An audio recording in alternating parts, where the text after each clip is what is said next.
Hello, everyone. For this podcast, I'll be talking about two Southeast Asian cinemas under authoritarian and totalitarian regimes. Southeast Asia has seen its fair share of authoritarian and totalitarian regimes since the region's independence from Western colonization. Cinema, although a Western import and with the primary purpose of entertaining the Westerners residing in the area, as well as some of the local elites, has evolved and assumed various roles since its introduction. Cinema is a powerful medium that can be used to legitimize new and existing institutions and power structures. Alternatively, they can be used to voice dissent and criticism against oppressive regimes. However, in some extreme cases, cinema is simply decimated. For this podcast, I have chosen to do a survey of two Southeast Asian cinemas under authoritarian and totalitarian regimes, namely in Cambodia and in the Philippines. Cambodian cinema has a singular experience in that its golden age occurred under Sihanouk's authoritarian rule that was swiftly followed by the Khmer Rouge totalitarian regime that then wiped out the entire film industry.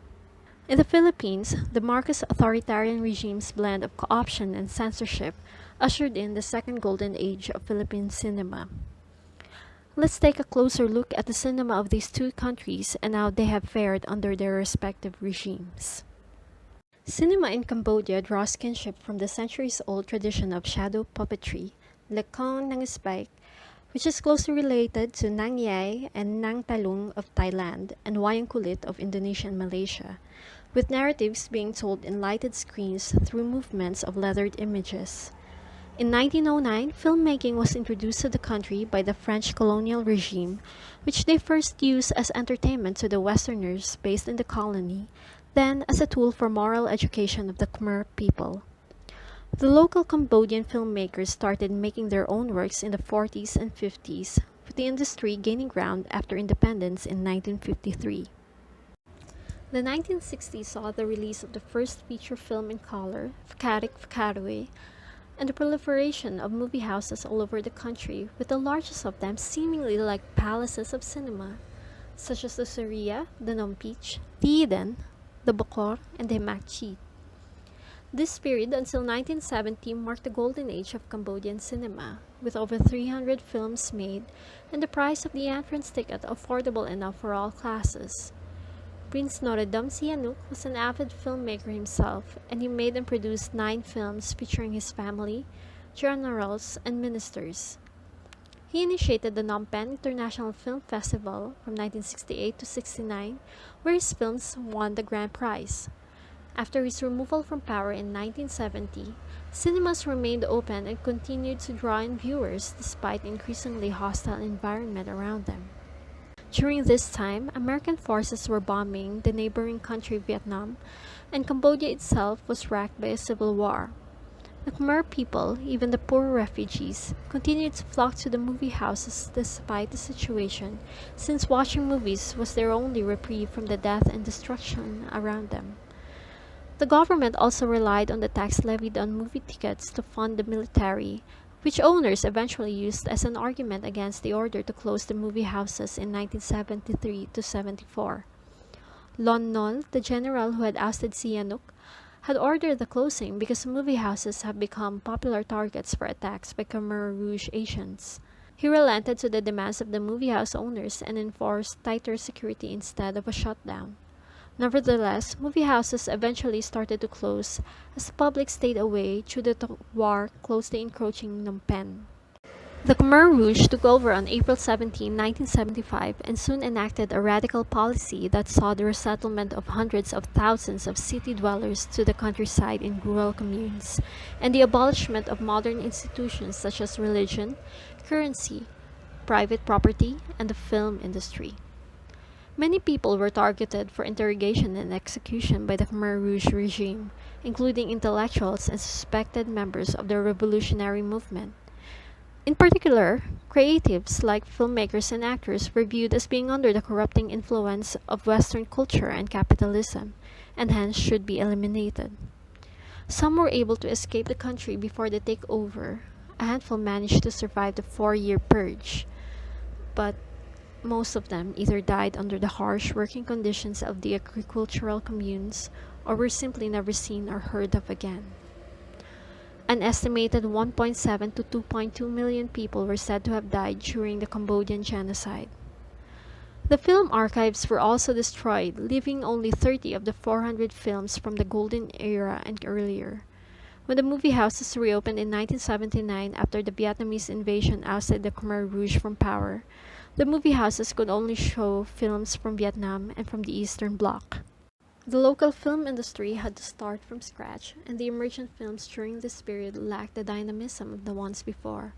This period also saw the emergence of social stories centered on families, which eventually came to characterize Cambodian films. By 1987, the local film industry started to take off, culminating in its peak in 1991, reaching almost the same heights as the Golden Age. The public had flocked to the movie houses as a form of escape from the ongoing civil strife.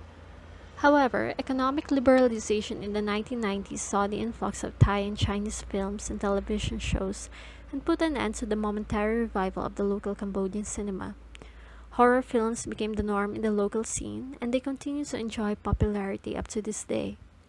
Romantic melodramas and comic films are also popular, with some using elements from folktales, but they are generally criticized for their low production values, weak script, and bad acting.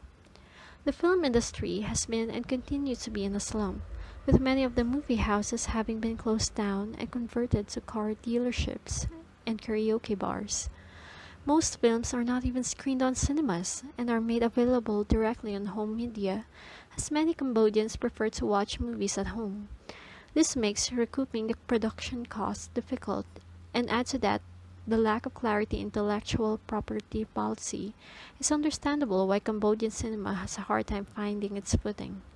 But every now and then, a stellar film emerges and there's hope for the future of the local film industry as filmmaking corporations and NGOs undertake initiatives to aid aspiring filmmakers. At this point, special mention needs to be given to Rithi Pan's documentaries, which sought to restore Cambodia's lost memory of the violent episode in its history. Pan uses film as a means to interrogate the past and educate a younger generation of Cambodians on the traumatic event that millions of their countrymen did not survive from. For Pan, this is the only way that they can move forward.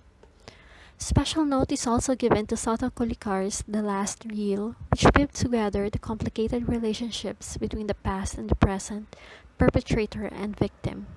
The film also examined the trauma wrought upon the Cambodian film industry, how it was only one aspect of the systematic ruin of Cambodian history and memory, and the role that the future generation of filmmakers and actors need to play for healing and reconciliation. The Cambodian genocide is singular in that it is violence committed against one's own people, one's neighbor, family, and friend. This is examined by the film in both literal and symbolic sense. The history of Philippine cinema goes back to 1897, the year when the first film screenings were held at Salon de Pratera at Escolta, Manila, and when the Lumiere cinematograph was brought by a Spanish soldier to the Philippines. Movie houses began to appear in the 1900s in Manila and in the provinces as well. The first locally made silent film, Dalagang Bukid, was shown in 1919, and the first film with sound, Punyal na Ginto, in 1939, both by Jose Nepomuceno, considered to be the father of Philippine cinema. Storylines and characterizations were often sourced from Philippine literature and popular theater. The 1950s is considered to be the golden age of Philippine cinema, as the major film studios regularly produced artistic and notable films, some of which gained recognition in international circuits. Manuel Conde's Genghis Khan in particular has the distinction of being the first Asian film to be screened at the Venice and Cannes film festivals. The local industry's average production reached 350 films per year, making the Philippines the second most prolific in terms of film production in Asia, next to Japan. The next decade saw the emergence of new independent film outfits, bringing an end to the studio monopolies. It also brought with it the introduction of new genres such as musicals, western, action, and bomba or soft porn films. President Ferdinand Marcos declared martial law on September 21, 1972. effectively curtailing civil liberties and democratic processes, with mass media and the press as the first ones to fall. His regime enforced strict censorship to shut down critics and to facilitate the expropriation and expatriation of his ill-gotten wealth into offshore accounts. Interestingly, cinema was one of the media practices that was exempted from this institutional repression. This can be attributed to the use that Marcos saw for cinema as a means to control the narrative and contribute to the myth-making of him and his family. He had already experienced success in harnessing the power of cinema with Iginuhit ng Tadhana in 1965, the film that arguably helped him win the first term of his presidency. It should also be noted that his wife Imelda was an aspiring out starlet who had screen tested for Sampaguita Pictures, one of the most prominent studio monopolies in the country, before she met and married Marcos. Imelda retained the connection with Sampaguita Pictures, with the studio's heirs eventually becoming part of her high society circle. Besides seeing its utility for showcasing propaganda films and as a means to satisfy Imelda's fascination with the silver screen, the Marcoses, it can be argued, also viewed cinema as a means to refute criticisms of the regime's repressive policies by using it as a symbol for cultural democracy. Nevertheless, the Marcos regime established a censorship board that would regulate films and ban the exhibition of those that are openly critical of the government.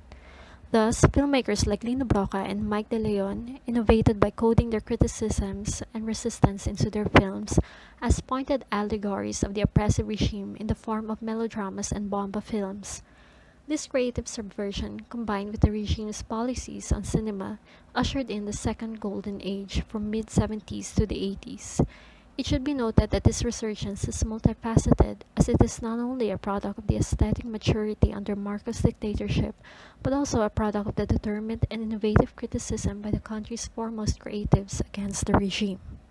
The Experimental Cinema of the Philippines, or ECP, a government agency designed to support filmmakers launched after the lifting of martial law in 1981, saw an extension of the Marcos' cooption of cinema, one which even saw the acquisition of assistance, albeit initially, of Lino Broca, one of the regime's most staunchly critical filmmaker. Imelda, in her quest for international accolades, was willing to turn a blind eye to the veiled political criticisms in the films of the anti-Marcos filmmakers, so long as they continued to gain recognition abroad. The contradictions inherent in the Marcos regime's policy on cinema and censorship can be also found in the double standards he had set with regards to bomba films. One of the rationales that Marcos had put forward upon the imposition of martial law was the need to transform the Philippines into a new society or bagong lipunan, enacting pious reforms to reverse the damages wrought about by the purported moral decadence of the previous years. Among these is the permissive film policy that enabled the appearance of bomba films. The film genre disappeared during the first 2 years of martial law, but it eventually made a comeback, albeit in a modified form that would suit Marcos's political temper. The bold, wet film, BFF or Fighting Fish, and the hardcore penicula. This proliferation of bomba films, despite Marcos's new society policies, can be viewed as a concession to somehow quell the heightened political unrest of the period, an observation that can also be made during the pre-martial law years. But also, bomba films have become very lucrative as they draw in an ever-widening audience. However, the stark about-face that the Marcos regime made on its stance on bomba films was made apparent after a gruesome tragedy. By 1981, Imelda envisioned making Philippines the Cannes of Asia, and to this end, she approved the construction of the now infamous Manila Film Center, which would host the first Manila International Film Festival on January 18 to 29, 1982. However, the rushed construction led to an accident that would see 168 workers buried alive in order to make the deadline. Despite a media blackout, news about the fatal accident got out, and Prime Minister Cesar Virata disapproved the $5 million funding for the festival. To make up for the lost funding, Imelda created an agency that would approve the screening of sex films at the center, going as far as defending the exhibition from the condemnation of the Catholic Church. Despite the sizable profits from the screenings, they were not enough to pay off the debts incurred. When the Marcoses were ousted from power in 1986, the Philippines was saddled with an enormous debt that it continues to pay up to this day.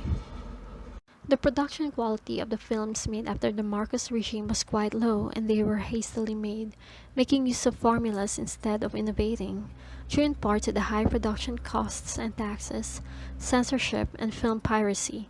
Still, by the 1990s, the film industry managed to flourish and produce around 200 films a year. The following decade saw the influx of Hollywood films that crowded out local movies, significantly reducing production to around 50 films a year. But the advent of digital filmmaking enabled independent filmmakers to produce films, with some of them going on to receive critical acclaim in local and international film festivals. In both cases of authoritarian rule in Cambodia and in the Philippines, the flourishing of the local cinemas can be noted. However, it's still very important to remember the factors that came into play into their development, such as institutional support and the social-political climate. Cambodian cinema flourished during Sihanouk's rule, in no small part due to his support and patronage rooted in his passion for film.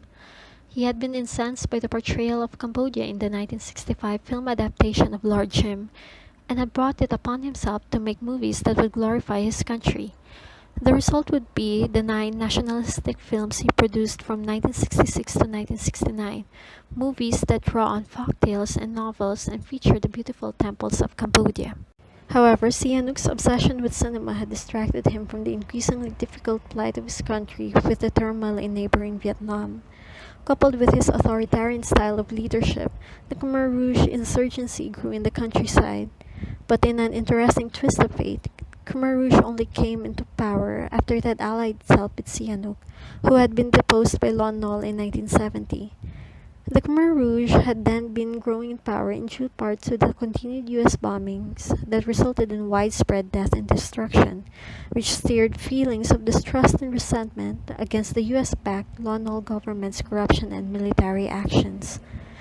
By allying itself with Sihanouk, the Khmer Rouge garnered enough support from the country's urban population with whom the monarch was popular. After gaining control of the country, the Khmer Rouge exiled Sihanouk and Pol Pot became the de facto leader. Under the Khmer Rouge, the film industry was effectively destroyed, and nearly all of the filmmakers and actors were killed or never found again. The Cambodian cinema's path towards revitalizing itself after the genocide is proving to be a long and arduous journey, as its lost heritage is still keenly felt. Combine it with the grievous wounds inflicted on Cambodian society as a whole, economic liberalization, and the lack of institutional support, it will take some time before their cinema will regain the glory of its golden age. In the case of the Philippines, the Marcos regime's cultural and cinematic policies showed much cunningness, as the Marcoses harnessed the power of cinema to contribute to the myth-making and the legitimization of their rule. An aside, Marcos even went so far as to paint himself and his family as the first people in the primordial Filipino myth, si Malakas at si Maganda, in murals. The film industry under the dictatorship received institutional support, especially under the auspices of the First Lady, but with a caveat, that they are not overtly critical of the Marcos regime and that they be beautiful enough to gain international recognition. This last condition in particular was instrumental in the promotion of the anti-Marcos films of notable progressive filmmakers who have used allegories to depict social inequality, grave abuses of power, and corruption rampant during this period. It should be noted that the strict censorship that the regime enforced in all types of media necessitated creativity and innovation on the part of the filmmakers to register their criticism and dissent. This in turn resulted in films with undeniable and artistic merit, which Imelda was after, never mind the veiled allusions to the regime's corruption. Thus, the second golden age of Philippine cinema occurred under the authoritarian rule of Marcos, with its curious combination of aesthetic maturity aided by institutional support and the charged narratives of those critical of the regime. After the fall of the Marcoses, the film industry no longer had the same level of support. Combined with the challenges brought about by the ballooning debt of the Philippines, which the Marcoses had exacerbated when they stole from the country's coffers, and the influx of Hollywood films, the local film industry struggled to find its footing, though there are glimmers of hope with the rise of the digital era of filmmaking, which has enabled independent filmmakers to create movies faithful to their vision. So, this is where I'm ending my podcast. Thank you for listening, and I hope you guys enjoyed it. If you want to learn more about the topic, I have listed the references in the description below. Again, thank you for listening.